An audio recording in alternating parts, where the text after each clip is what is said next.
Oo. Pero napag-alaman ko may dahilan bakit kayo nangangaroling. Anong pinag-iipunan ninyo? Ano po, yung drone po, kasi po kami po ay isa din po kaming content creator ng yung mga nature, Pagkadahan. Ah, Mga talaga? Ano mga contents ninyo? Sorry. mga nature trips po, mga nagra-ride po kami, tapos Oo. napunta po sa isang lugar, tapos kumbaga po ginagawa po namin ng highlights yung pinupuntahan po namin. Oh, okay. So matagal na kayo into content creation, kayong magkakaibigan. Kasi po kami po ay may page din po kami na magkakasama po magkakaibigan. Oh, okay. Pero ito po bang content creation ay matagal na ninyong ginagawa as well? Magti 3 years na po. Ah, matagal na rin. Okay. Oo, and then, ito po ba content creation yung dahilan bakit kayo nangangaroling? Opo. Opo. So may gusto kayo pag-ipunan na gadget na magagamit nyo for content creation? Yes po. Well, saludo sa inyo. Tapos hindi kayo humingi sa magulang, ano? Gusto yung pagkakitaan pag sumikapan yung perang panggastos nyo dyan. Oh. Oo. Nasa isa kaibigan. Sorry, na-OC ako. Ba't kulang dun sa isa eh? Opo, sumisimba. Okay. Kaya pala. Gusto ko lang malaman, gaano po ba kahalaga para sa inyo yung mga ganitong bonding ninyo magkakaibigan, no? Yung lalabas kayo, kakanta kayo, mga ngaruling kayo, gaano kahalaga para sa inyo yung ganun?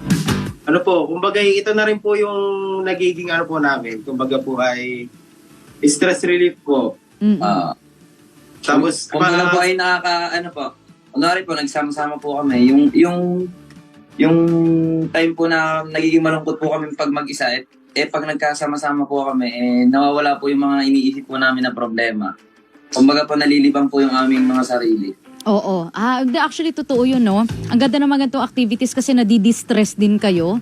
Nakakalimot kayo sa ilang mga... kayo bilang ilang dekada na rin magkakaibigan, no? Anong pinaka-memorable experience yun? Doon sa mga content creation na nagta-travel kayo, saang lugar kayo yung pinaka-gusto-gusto nyo talaga na pinuntahan? Sa doon po sa Bigang Munti. Bigang Munti po. Saan yun? Sa Lubao, Batangas po. Ay, hindi pa ako nakakapunta doon. Anong meron doon? Madami po, napakaganda po ng view. Tapos yung dagat po, iba po yung kulay ng dagat, kulay green. Siargao Fields. Siargao Fields, I love it. Konti na lang, may crystal kayak, di ba doon? Walang mga ganong galawan. Yes po, napakaganda po doon. So, ang ganda lang na kayo, may content creation kayo na makita ng mga tao na hindi mo kailangan punta ng Siargao. Kung ikaw ay taga Luzon, pwede kayo punta doon. Anong pangalan ng lugar? Bigang Munti Beach Resort po, sa Lubao, Batangas. Lubao, Batangas. Hindi pa. Naku, kailangan ko i-add yan dito sa aking to-do list na mapupuntahan for the holidays.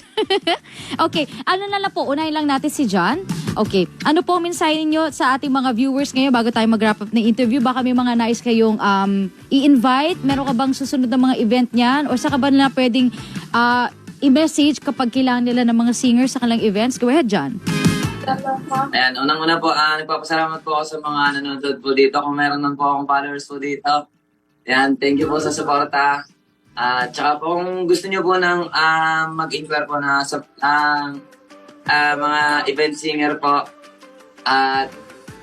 PM niyo lang po ako sa page ko. Kaya po, contact niyo lang po yung number ko po sa akin page. Yan lang po. Thank you po. Pero anong page mo, John? Yung page ko po is search nyo po sa Facebook, Waltz Cover po, at sa TikTok naman po ay Waltz. Ikaw, Lauren, sino mga nais mo namang batiin na mga nanonood, nakikinig po? Ako po ay nagpapasalamat po sa mga kasama ko po sa amin po sa Lapok po. May investment din po. At saka po, binabati ko po kay Pinsan. Happy birthday, Mare. Happy birthday.